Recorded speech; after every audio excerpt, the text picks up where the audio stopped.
और निसंदेह वर्तमान में परमेश्वर रामपाल जी के अलावा धरती पर कोई भी ऐसा संत नहीं है जिसने हिंदुओं की चारों जो पुस्तकें हैं, तौरात, जबूर, इंजिल, कुरान शरीफ, कुरान मस्जिद, जिसको खोल के बताया हो। जो ज्ञान इन पुस्तकों का मुसलमान धर्म के मुल्ला मौलवियों को, काजियों को, उलेमाओं को भी नहीं है, सतगुरु रामपाल जी परमेश्वर जी ने वो ज्ञान उजागर कर दिया है कि मुसलमान धर्म भी अपनी चारों इन कतेबों से परिचित नहीं है, काल की साधना कर रहे हैं। हिंदू धर्म के चारों वेदों को, गीता जी को, 18 पुराणों को, 6 शास्त्रों को और अन्य साधु संत महात्माओं के मनमुखी जो ग्रंथ हैं, परमेश्वर रामपाल जी ने खोल खोल के टीवी चैनलों पर अपने सत्संगों में दिखा दिया है। ईसाइयों की बाइबल का जो गूढ़ रहस्य था, जो मूल ज्ञान था, वो खोल के दिखा दिया है कि परमात्मा मनुष्य के जैसा है और परमेश्वर ने इंसानों को अपने जैसा बनाया है। गॉड इज नॉट फॉर्मलेस, भगवान निराकार नहीं है, गॉड साकार है, मनुष्य के जैसा है, उत्पत्ति ग्रंथ में लिखा हुआ है। और सिखों के गुरु ग्रंथ साहिब के गूढ़ ज्ञान को सामने लाके रख दिया कि नानक जी ने भी जब 650 साल पहले कबीर परमात्मा आए थे, कबीर नाम से बनारस के काशी में आदरणीय नानक जी ने भी जब उनसे उपदेश लिया, कबीर जी को अपना गुरु धारण किया, तब उनकी मुक्ति हुई, उनका मोक्ष हुआ। तो निसंदेह आज पूरे विश्व में परमेश्वर रामपाल जी के अलावा ऐसा कोई भी महापुरुष नहीं है, कोई भी ऐसा तत्वदर्शी संत नहीं है जिसने सभी धर्मों के सभी सदग्रंथों का खुलासा किया हो। तो भाई और बहनों, विचार हमने भी करना पड़ेगा। और चारों युगों में परमेश्वर अपनी लीलाएं करते रहते हैं। 650 साल पहले परमेश्वर आए, अपने वास्तविक नाम से आए, वेदों में अपना नाम धरवाया, कबीर देव, जिसको हम कहते हैं कबीर दास। तो 650 साल पहले परमात्मा आए, लेकिन वो समय भी मोक्ष का नहीं था, इसलिए परमात्मा ने पूरा खुलासा नहीं किया, पूरा भेद नहीं दिया। केवल थोड़ी बहुत भक्ति देकर, थोड़े बहुत हमारे को दान पुण्य की कमाई देकर हमारे मनुष्य जन्म उन्होंने बढ़ा दिए ताकि वर्तमान समय तक हम भक्ति करते करते आ सकें। तो 650 साल पहले आए परमात्मा, और अब वर्तमान में जब वो ठीक का समय आ गया, मोक्ष का समय आ गया, कलयुग की पिछली पीढ़ी चल रही है, अब परमेश्वर फुल टू फुल अपनी फुल फॉर्म में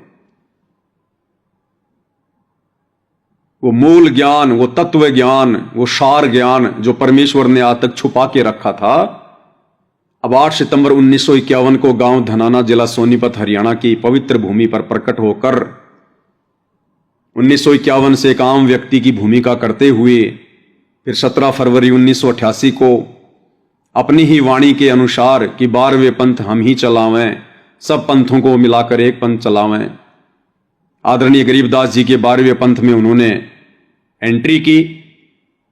आदरणीय रामदेवानंद जी को अपना मुंह बोला गुरु धारण किया, गुरु शिष्य परंपरा को बनाए रखने के लिए। और सन 1994 से परमेश्वर ये ज्ञान दे रहे हैं, ये नाम दे रहे हैं, प्रचार प्रसार कर रहे हैं, सारा अध्यात्म सबके सामने सार्वजनिक कर दिया, सभी धर्म ग्रंथों का निचोड़ निकाल के रख दिया, निचोड़। तो ये वही कबीर परमात्मा है जो 650 साल पहले आए थे। और एक सत्संग में पूज्य गुरुदेव भगवान हमें यही संकेत कर रहे हैं, यही समझा रहे हैं कि परमात्मा 650 साल पहले आए थे और आज फिर आकर हमें संभाल लिया। क्या कह रहे हैं गुरुदेव? आज फिर आकर संभाल लिए कि उस कबीर परमेश्वर ने हमें 650 साल पहले आके संभाला, हमें भक्ति दी, हमारी बैटरी चार्ज कर गए और आज फिर आके संभाल लिए। तो पहले हम पूज्य गुरुदेव जी के मुख कमल से ये अनमोल सत्संग सुनते हैं। उपदेश ले लिया, सारी कथा गुरु जी से बताई, तो परमेश्वर के उस परमात्मा ही आए हुए थे। कबीर जी ऐसे ही चलते रहते हैं, इसीलिए तो आपको अभी तक यहाँ तक ले आए, इस कलयुग के पीक टाइम तक। कभी कहीं आपसे भक्ति करवाई, कभी किसी रूप में कहीं प्रकट होकर आपसे भक्ति करा के आपके 2-4 जन्म उस भक्ति के कारण आपको मनुष्य के मिलते रहे। और अब 600 साल पहले फिर आगे थे आपकी पूरी चार्ज करके बैटरी। 650 साल पहले आ गए थे, आपकी पूरी बैटरी चार्ज कर गए, और अब क्या कह रहे हैं, अब आकर फिर संभाल लिए। इसी कारण से आपको मनुष्य जन्म मिलते रहे और आपके अंदर चाह है भगवान की, अब आकर फिर संभाल लिए। क्या कहा गुरुदेव ने? अब आकर फिर संभाल लिए। किसने? कबीर परमात्मा ने, जो 650 साल पहले आए थे, हमारी बैटरी चार्ज करके चले गए थे, अब आकर फिर संभाल लिए। एक बार फिर से सुनिए भाई और बहनों, भगवान की, अब आकर फिर संभाल लिए। अब आकर फिर संभाल लिए। तो भाई और बहनों, अब आके हमें कब संभाला, कैसे संभाला? अब कौन है वो कबीर परमात्मा जिसने हमें संभाल लिया? क्योंकि हमारी जो धारणा बनी हुई है कबीर जी को लेकर, एक फोटो जो हम लोग देखते हैं सोशल मीडिया पर, कबीर दास, दाढ़ी मूंछ वाली, सर पर मुकुट लगा के बैठे हैं, सिंहासन पर बैठे हैं, जो फोटो किसी ने बनाकर डाल दी, एक काल्पनिक वो चित्र बना दिया, उस काल्पनिक फोटो को हम असल में कबीर जी मान बैठे, और हमारे दिलो दिमाग में यह धारणा बन गई कि कबीर जी तो ऐसे थे, कबीर जी तो ऐसे थे। अगर वही दाढ़ी मूंछ वाली फोटो जैसा ही कबीर जी है, तो गुरुदेव भगवान कह रहे हैं कि आज आकर फिर संभाल लिए कबीर जी ने। तो बताओ, आज उस दाढ़ी मूंछ वाली फोटो जैसे कबीर जी ने हमें कब संभाला? अरे आज पुनः आकर हमें सतगुरु रामपाल जी परमेश्वर जी ने संभाला है। संभालने का मतलब इन्होंने हमारे को फिर से भक्ति पर लगा दिया, हमारे को फिर से वही भक्ति दे दी जो इन्होंने 650 साल पहले दी थी। हमें वही मंत्र दे दिए जाप करने के लिए जो हमें ये पहले दिए थे। हमें वही धर्म कर्म की जानकारी दे रहे हैं जो इन्होंने पहले दी थी। हमें अपना शिष्य बना लिया, अपना शागिर्द बना लिया, जो इन्होंने 650 साल पहले बनाया था, हमें संभाला था 650 साल पहले। तो आज आकर फिर संभाल लिए। तो किसने संभाला? परमेश्वर रामपाल जी ने संभाला है। अब यदि कबीर जी का असली रूप यदि वो दाढ़ी मूंछ वाला है, तो फिर उस दाढ़ी मूंछ वाले रूप में आकर कबीर जी ने वर्तमान में हमें क्यों नहीं संभाला? गुरुदेव कह रहे हैं वो भी परम सत्य है कि परमात्मा ने आज आकर फिर संभाल लिए। आकर यानी धरती पर आकर। तो धरती पर तो भाई परमेश्वर रामपाल जी आए हुए हैं जिन्होंने हमें संभाल रखा है, लाखों को संभाल रखा है, पूरी दुनिया को संभालेंगे आने वाले समय में। अगर वो दाढ़ी मूंछ वाला रूप ही कबीर जी का असली रूप होता तो आज उसी रूप में आके संभालते ना में। लेकिन वो एक काल्पनिक फोटो है, एक बनावटी फोटो है, वो परमेश्वर कबीर जी का असली रूप नहीं है। शतलोक में कबीर परमेश्वर के दाढ़ी मूंछ नहीं है, वे तो युवा कबीर हैं, युवा कबीर। और युवा के भाई और बहनों कभी भी सफेद दाढ़ी मूंछ नहीं आती है। युवा के तो बिल्कुल अगर दाढ़ी मूंछ है तो काली, और इस फोटो में तो बूढ़े दिखाई दे रहे हैं। तो 650 साल पहले कबीर परमात्मा जी जब आए थे और जब सांसारिक तौर पर लीला करते करते जब वो वृद्ध हुए, बूढ़े हुए, उस समय को आधार बनाकर लोगों ने उनकी फोटो बनाई है। क्योंकि 650 साल पहले परमात्मा एक गरीब जुल्हाई की भूमिका में थे, और उस समय आम व्यक्ति दाढ़ी मूंछ रखा करता था। उस समय आज की तरह ये जगह जगह नाई की दुकान नहीं हुआ करती थी, ये ब्लेड वगैरह, उस्त्रे वगैरह नहीं हुआ करते थे। जो बड़े बड़े जो रईस लोग होते थे, नवाब होते थे, वो लोग ही अपनी दाढ़ी मूंछ वगैरह साफ करवाया करते थे, सेविंग करवाया करते थे। आम व्यक्ति तो बेचारा सालों साल कभी बाल भी नहीं कटवाता था। तो समय के अनुसार परमेश्वर ने दाढ़ी मूंछ रखनी पड़ी यहां आकर, और हमने उसी फोटो को कबीर जी का असली रूप मान लिया। जबकि रियल रूप परमेश्वर का वो है जो हम आज वर्तमान में देख रहे हैं। परमेश्वर रामपाल जी, ये इनका असली सतलोकीय रूप है। तो ये जो छोटे छोटे सत्संग हैं गुरुदेव के, ये बहुत ही सांकेतिक हैं भाइयों और बहनों, ये गूढ़ हैं। गीता, वेद, कुरान, पुराण को समझना बहुत आसान है, लेकिन परमेश्वर कबीर जी अर्थात रामपाल जी के तत्व ज्ञान युक्त सत्संगों में जो संकेत हैं उनको समझना बहुत खांडे की धार है। जिस पर गुरु मेहर करे, जिस पर गुरु रजा करे, वही आत्माएं उनके संकेतों को समझ सकती हैं। तो क्या कह रहे हैं गुरुदेव भगवान कि आज आके फिर संभाल लिए। तो बताओ भाई और बहनों, अगर वो दाढ़ी मूछ वाला रूप ही अगर कबीर का असली रूप है तो कब संभाला, किसको संभाला, किसने देखा? आज हमें परमेश्वर रामपाल जी ने आकर संभाला है। तो असली कबीर कौन? परमेश्वर रामपाल जी भगवान की। अब आके फिर से मान लिए। तो लड़का अपनी मां के साथ जाने लगा, बहुत श्रद्धा। तो क्लियर कर दिया भाई और बहनों एक छोटे से सत्संग ने कि जो गलती हम इस परमेश्वर को ना पहचान कर युगों युगों से करते आ रहे हैं, धोखा खाते हुए आ रहे हैं, वो गलती हम भाई बहन वर्तमान कलयुग की पिछली पीढ़ी में अपने कबीर परमेश्वर जी को ना पहचान कर बिल्कुल भी ना करें। हमारी सबसे बड़ी कमजोरी एक ही बताई गुरुदेव भगवान ने कि नादानों, जब जब वो कबीर भगवान इस पृथ्वी पर आया, अब आएगा तो परमात्मा तो इंसान बन के आएगा। परमात्मा ने गधों को नहीं सुनाने सत्संग, जानवरों को नहीं लेके जाना सतलोक। 84 लाख योनियों में केवल मनुष्य शरीर ही ऐसा है जो भक्ति कर सकता है, सत्संग सुन सकता है, मोक्ष प्राप्त कर सकता है। इसीलिए इसको सबसे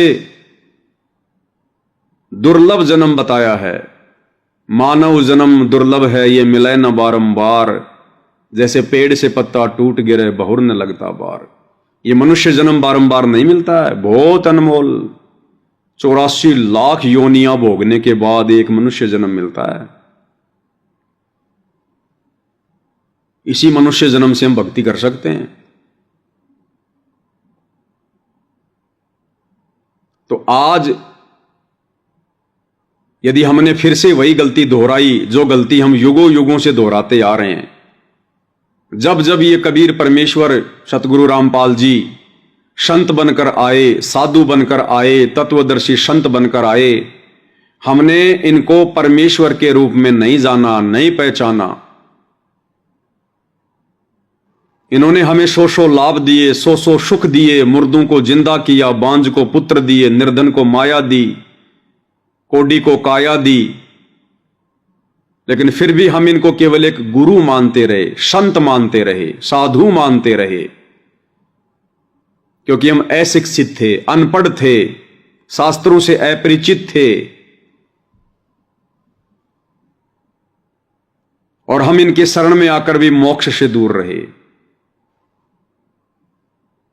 तो आज गुरुदेव भगवान इस कलयुग की पिछली पीढ़ी में आप और हमसे यही चाहते हैं कि बच्चों, मैंने तो मेरी तरफ से तुम्हें शिक्षित करने में, तुम्हें ज्ञान देने में, तत्व ज्ञान देने में, शास्त्रों से परिचित करवाने में कोई कमी नहीं छोड़ी है। अब भी यदि तुम वही युगों युगों वाली गलती करोगे, अपने गुरु को अपने जैसा मानुष मानोगे, एक व्यक्ति मानोगे, मां के गर्भ से जन्म लेकर आया हुआ, जेर रूपी गंदगी में लिपटकर गर्भ से बाहर आया हुआ एक जीव मानोगे, तो भाई तुम इस कलयुग की पिछली पीढ़ी में भी मोक्ष के अधिकारी नहीं हो। और भाई और बहनों, 90% संगत, बाकी दुनिया तो क्या जाने इस परमेश्वर के विषय में, वो तो काल प्रेरित है, काल का भोजन है। लेकिन जिन जिन आत्माओं को सन 1994 से वर्तमान समय तक पूज्य परमेश्वर रामपाल जी ने अपनी शरण में लिया है, उनमें से 90% आत्माएं आज भी वही युगों युगों वाली गलती दोहरा रही हैं, अपने गुरु को मानुष मान रही हैं। और परमात्मा किसे मानती हैं? उसी दाढ़ी मूछ वाली बनावटी नकली कबीर जी की समझे जाने वाली काल्पनिक फोटो को। वही गलती कर रहे हैं हम जो गलतियां 650 साल पहले की थी। 650 साल पहले हमने उनको अपना गुरु माना, और भगवान किसको मानते रहे? ब्रह्मा विष्णु महेश को। कि गोविंद तो यही हैं, भगवान तो यही हैं, कबीर जी तो केवल हमारे गुरु जी हैं, इनके पास में कोई सिद्धि शक्ति है जिस कारण से हमें लाभ हो रहे हैं। हम उन्हें एक मानुष मानकर छोड़ दिए, नीरू का बेटा मानकर छोड़ दिए, मां के गर्भ से जन्म लिया हुआ एक मनुष्य मानकर छोड़ दिए, और उसकी सजा हमने भोगी। बारंबार मां के गर्भ से जन्म, भले हमारे को मनुष्य जन्म मिलते आ रहे हैं, लेकिन हम नरक भोगते हुए आ रहे हैं, क्योंकि गुरुदेव ने बताया कि मां के गर्भ में 9 महीने ये जीव, ऊपर को पैर नीचे को सिर, ये सबसे बड़ा नरक कुंड है, सबसे बड़ा नरक कुंड। तो हर बार उस गलती की सजा परमेश्वर हमें दे रहा है। नरक भोग के आते हैं हम, नरक भोग के। और वही गलती 90% संगत वर्तमान में कर रही है। उस समय की आत्माओं ने, 650 साल पहले वाली आत्माओं ने, जिस समय कबीर जी आए थे, उनको परमात्मा नहीं माना, अपना गुरु मान के छोड़ दिया। और आज वर्तमान की आत्माओं ने उस 650 साल पहले आए हुए कबीर जी को परमात्मा मान लिया कि हां, वो दाढ़ी मूंछ वाला परमात्मा, वो कबीर जी परमात्मा जो 650 साल पहले आए थे। लेकिन वर्तमान में जो कबीर परमेश्वर रामपाल जी के रूप में आ चुके हैं, उनको हम फिर भी कबीर नहीं मान रहे। तो गलती हम वही कर रहे हैं जो गलतियां हमने युगों युगों से की है, जो गलती 650 साल पहले की थी। आज भी हम वक्त गुरु को परमात्मा नहीं मान रहे, इस प्रेजेंट गुरु को, सतगुरु को हम कबीर नहीं मान रहे, और एक दाढ़ी मूंछ वाली नकली बेजुबान काल्पनिक मुर्दा फोटो को, जो ना चल सकती, ना बोल सकती, ना हमें नाम दे सकती, ना आशीर्वाद दे सकती, ना हमें मोक्ष दे सकती, उस निर्जीव फोटो को, कागज के टुकड़े को आज हमने भगवान मान लिया, और वक्त गुरु को हमने एक मानुष मान लिया कि ये तो हमारे गुरु जी हैं, इंद्रोमाई की कोख से जन्म लेकर पैदा हुए हैं, ये तो गांव धनाने के रामपाल जाट हैं। उस समय भी ये कह रहे थे तो नीरू का बेटा है। कोई कहता था विधवा ब्राह्मणी लोकलाज में आकर इसको छोड़ के चली गई, ये नीरू नीमा उठाकर ले आए, ये तो जुलाहे का बेटा है। वही गलती हम आज कर रहे हैं, और वर्तमान में हम ये गलती ना करें, इसके लिए आदरणीय गरीबदास जी ने 300 साल पहले अपनी अमृतवाणी में बहुत कुछ कहा। क्या कहा? गुरु मानुष कर जानते वो नर कहिए अंध, ओवे दुखी संसार में आगे काल के फंद। कि भाई तुम वो गलती फिर से मत कर देना, गुरु को मानुष मानने वाली। मानुष यानी मनुष्य। मनुष्य कौन? जो मां के गर्भ से जन्म लेता है। कि भाई अपने गुरु को उपदेश लेने के बाद में मानुष मानने की भूल मत करना, काल के जाल में जाओगे, मोक्ष प्राप्त नहीं करवा पाओगे। गुरु मानुष कर जानते वो नर कहिए अंध, ओवे दुखी संसार में आगे काल के फंद। कबीरा ते नर अंध हैं जो गुरु को कहते और, यानी जो गुरु को परमेश्वर के अलावा और संज्ञा देते हैं कि ये तो मेरा गुरु है, भगवान तो कोई और है। तो कहते हैं कबीरा ते नर अंध हैं, अंधे हैं जो गुरु को कहते और भगवान नहीं मानते, और हरि के रूठे ठोर हैं, गुरु रूठे नहीं ठोर। लेकिन आज 90% संगत वही महागलती कर रही है, और सजा भी भोग रही है। आए दिन अकाल मृत्यु भी हो रही है, सबके घर में कहर टूट रहे हैं। गुरु को परमात्मा मानना तो बहुत दूर की बात है, ऊपर से काल में सतलोक आश्रम मैनेजमेंट हरियाणा को संगत के सिर पर बैठा रखा है, और स्वयं काल उन लोगों में घुसा हुआ है। जो सामान्य मर्यादा है भक्ति मार्ग की, वो भी फॉलो नहीं करने दे रहा। तो भाई और बहनों, ये इस कलयुग की बिचली पीढ़ी में मोक्ष प्राप्त करने के लक्षण नहीं हैं। सर्वप्रथम तो हमने सत्सेवक भाई बहनों की तरह, साध संगति से जुड़ी हुई परमेश्वर की विशेष प्यारी आत्माओं की तरह तन मन से, दिलो जान से, आत्मा से, हृदय से ज्ञान को आधार बनाकर परमेश्वर रामपाल जी को कबीर भगवान मानना पड़ेगा, क्योंकि इनके अलावा सृष्टि में दूसरा कोई कबीर है ही नहीं। जो ये परमार्थ का कार्य इन्होंने किया है, ये अन्य कोई कर ही नहीं सकता, राजा भी नहीं कर सकता। धर्मशास्त्रों का जो निष्कर्ष इन्होंने निकाल कर दे दिया, यहां ब्रह्मा विष्णु महेश भी आज तक नहीं बता पाए, नहीं समझा पाए। और इनकी शरण में आने के बाद में जो आध्यात्मिक भौतिक लाभ इन्होंने दे दिए, यहां की ये परम शक्तियां ब्रह्मा विष्णु महेश की भक्ति करके भी कोई प्राप्त नहीं कर सकता। तो इनके अलावा दूसरा कोई परमेश्वर नहीं है। तो सर्वप्रथम तो सत्सेवक भाई बहनों की तरह ज्ञान को आधार बनाकर हमने अपने गुरु को ही परमेश्वर के रूप में मानना पड़ेगा, जानना पड़ेगा। उसके बाद उनके द्वारा हमें जो मर्यादाएं बताई गई हैं, जो नियम बताए गए हैं, हमने दृढ़ता के साथ उन सारे नियमों को फॉलो करना पड़ेगा। उन नियमों को निभाने के रास्ते में चाहे हमारा खुद का परिवार आए, चाहे समाज आए, चाहे रिश्तेदारियां आए, चाहे काम धंधा आए, हमने एक झटके में उनसे दूर हो जाना है। एक झटके में हमने ना किसी से लड़ाई करनी, ना झगड़ा करना, ना मनमुटाव करना, ना राग द्वेष ईर्ष्या करनी, लेकिन हमने अपनी मर्यादाओं को बचाना है, अपनी भक्ति को बचाना है।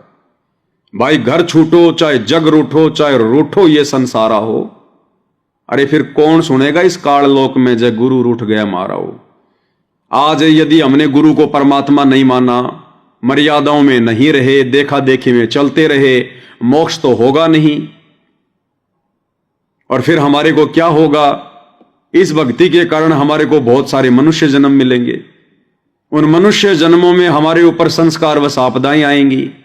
कभी आंख फूटेगी, कभी एक हाथ कटेगा, कभी एक्सीडेंट होगा, कभी आंखों के सामने बेटा मरेगा, कभी बेटी मरेगी। क्योंकि जब ये परमात्मा कबीर धरती पर संत रूप में आता है तो ये भाग्य से अधिक देता है, हमारी आने वाली आपत्तियों को टालता है। और जब गुरु रूप में आए हुए परमेश्वर कबीर जी वापस सतलोक को चले जाते हैं, उसके बाद भाई और बहनों फिर हमें वैसा ही मिलना शुरू हो जाता है जैसे हमारे संस्कार में होता है। फिर हमने जो बैटरी चार्ज कर ली है, जो भक्ति धन इकट्ठा कर लिया है, उस आधार से ही फिर हमारे को सुख या दुख मिलेगा, लाभ या हानि होगी। फिर आज जैसे वर्तमान में परमात्मा हमारे भाग्य में लिखी हुई आपदाओं को टाल रहे हैं, ऐसा नहीं टालेंगे। फिर सतलोक में बैठकर परमात्मा वही देगा जो हमारे भाग्य में लिख दिया होगा।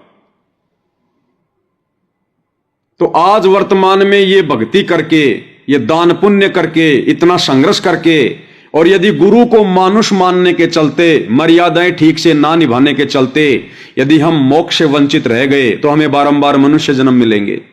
और उन मनुष्य जन्मों में फिर जैसे आज आम समाज में जो मनुष्य हैं, स्त्री या पुरुष हैं, उनके साथ में कैसी कैसी घटनाएं घटित हो रही हैं। अकाल मृत्यु, अचानक से बेटा मर गया, बेटी मर गई, कोई काम धंधे में दिक्कत आ गई, बहुत बड़ी कोई बीमारी लग गई। फिर ऐसा ही होगा हमारे साथ में, ऐसा ही होगा। फिर वही मिलेगा जो हमारा ये प्रारब्ध बना दिया जाएगा, जो किस्मत बना के रख दी जाएगी। और फिर 84 लाख योनियों में भी जाएंगे। फिर 84 लाख योनियों में फिर वो असहनीय कष्ट जिनका वर्णन भी करना मुश्किल है। और फिर क्या होगा भाई और बहनों? आज वर्तमान में हम जिस भक्ति को बड़े शौक से कर रहे हैं, बड़ी लगन से कर रहे हैं, अनगिनत मंत्रों का जाप करते हैं, दान पुण्य कर रहे हैं, सेवा कर रहे हैं, यह सोचकर कि हमारा मोक्ष होगा। और यदि भाई और बहनों इतना सब कुछ करते करते यदि हमारा मोक्ष नहीं हुआ, और मोक्ष क्यों नहीं होगा? दो ही गलती रहेंगी। पहला, गुरु को मानुष मानना, और दूसरा, मर्यादाएं तोड़कर भक्ति पर लगे रहना। तो हमारे पास ये ढेर सारा भक्ति धन जमा हो जाएगा, ढेर सारा। ब्रह्मा विष्णु महेश की दिन रात भक्ति करके हम लाख जन्मों में भी इतना भक्ति धन इकट्ठा नहीं कर सकते। जो भक्ति धन हम कुछ दिन सतगुरु रामपाल जी परमेश्वर जी की शरण में रहकर, मर्यादाओं में रहकर भक्ति करके इकट्ठा कर सकते हैं। तो आज हम जो भक्ति ये सोचकर कर रहे हैं, जो भक्ति धन ये सोचकर जमा कर रहे हैं कि इससे हमें मोक्ष मिलेगा, और यदि भाई और बहनों हमारा मोक्ष नहीं हुआ, ये बात दास क्यों बोल रहा है?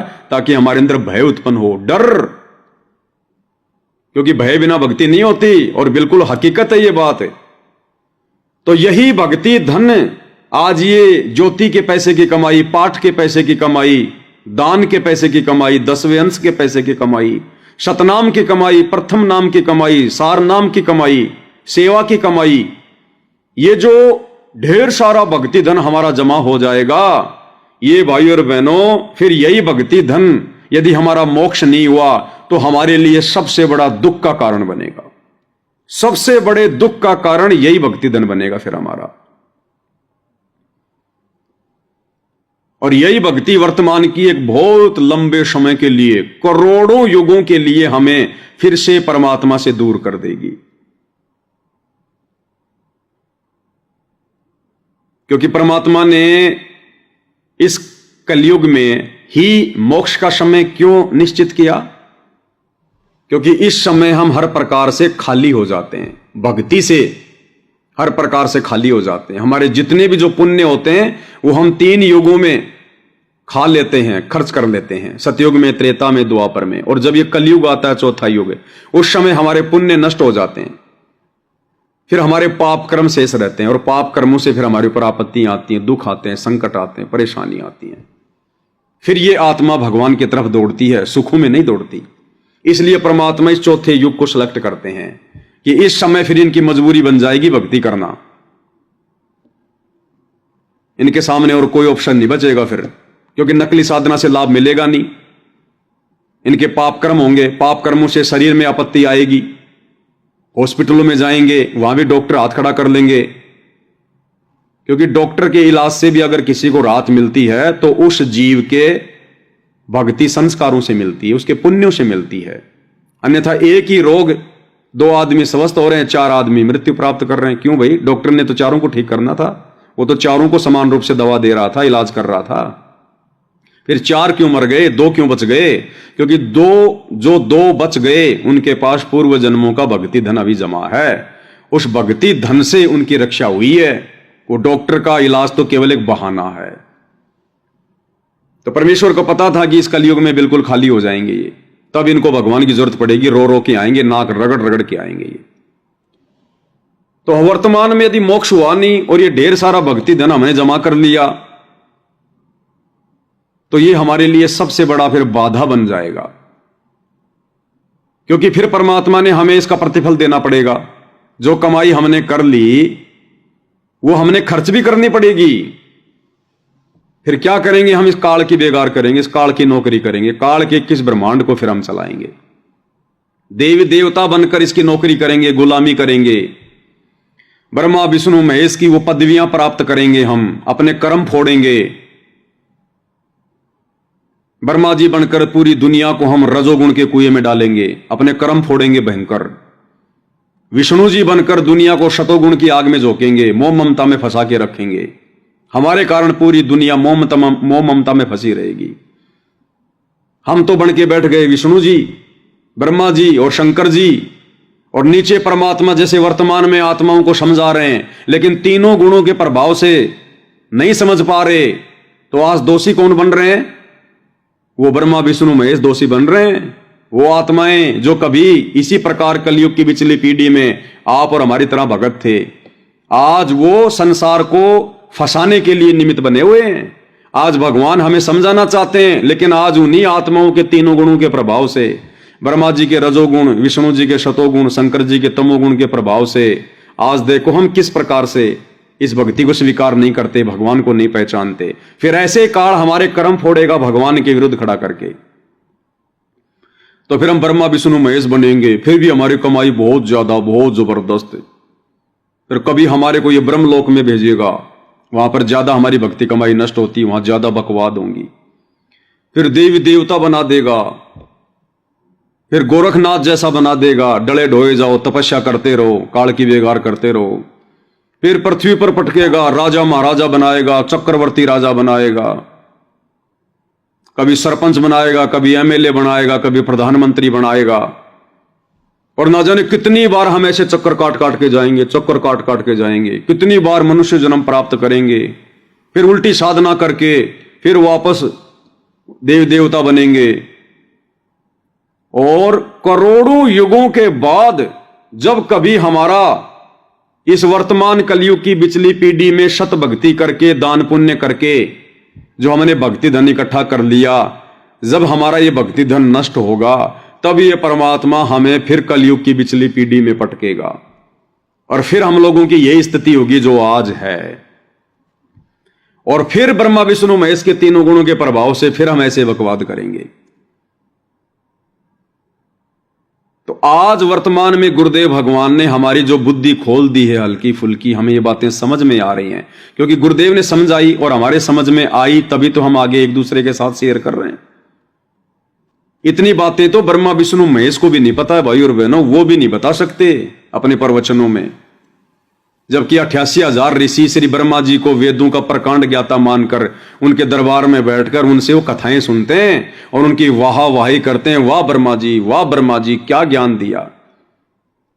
और वर्तमान में परमेश्वर रामपाल जी से प्राप्त ज्ञान आधार से हम भाई बहन आपस में मिलकर जो ये साध संगति कर रहे हैं, इसका तो 100वां हिस्सा भी उस ब्रह्मा जी को पता नहीं है, 100वां हिस्सा भी।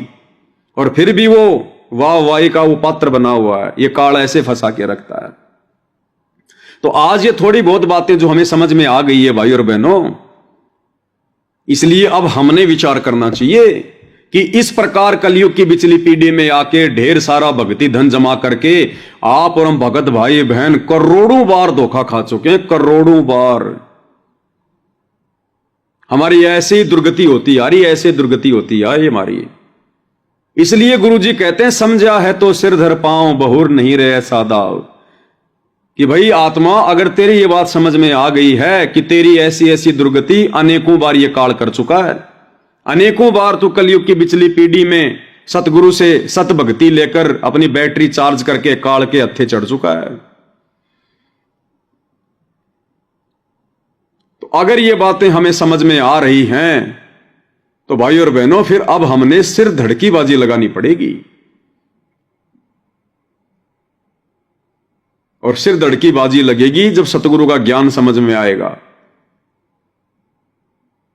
और जब तक हमें सतगुरु की मेहर प्राप्त नहीं होगी, सतगुरु की रजा प्राप्त नहीं होगी, तब तक भाई और बहनों ना तो हम ज्ञान को अच्छे से समझ सकते और शौपन में भी कभी हम गुरु को परमात्मा के रूप में नहीं देख सकते। शौपन में भी हाँ, उन कागज के टुकड़ों को भगवान मान लेंगे,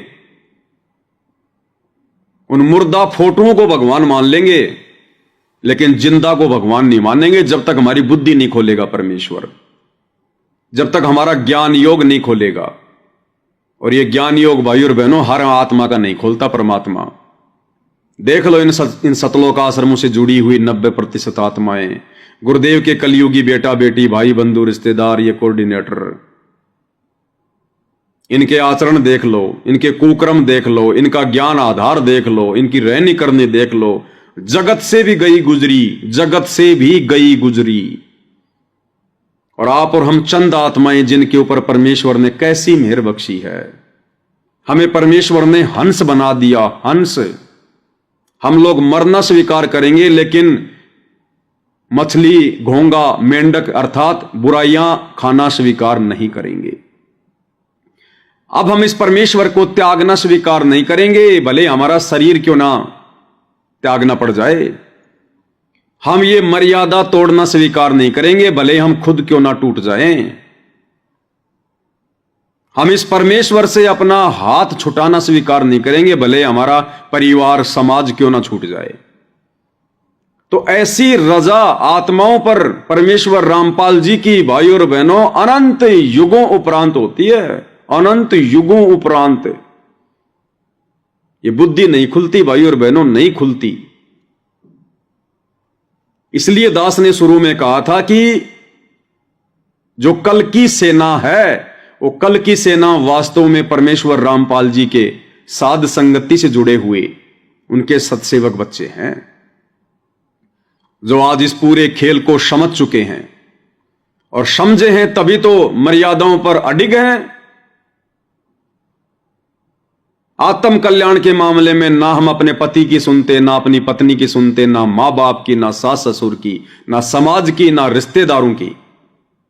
ये सबसे पहले हमारा आत्म कल्याण है, उसके बाद में संसार है।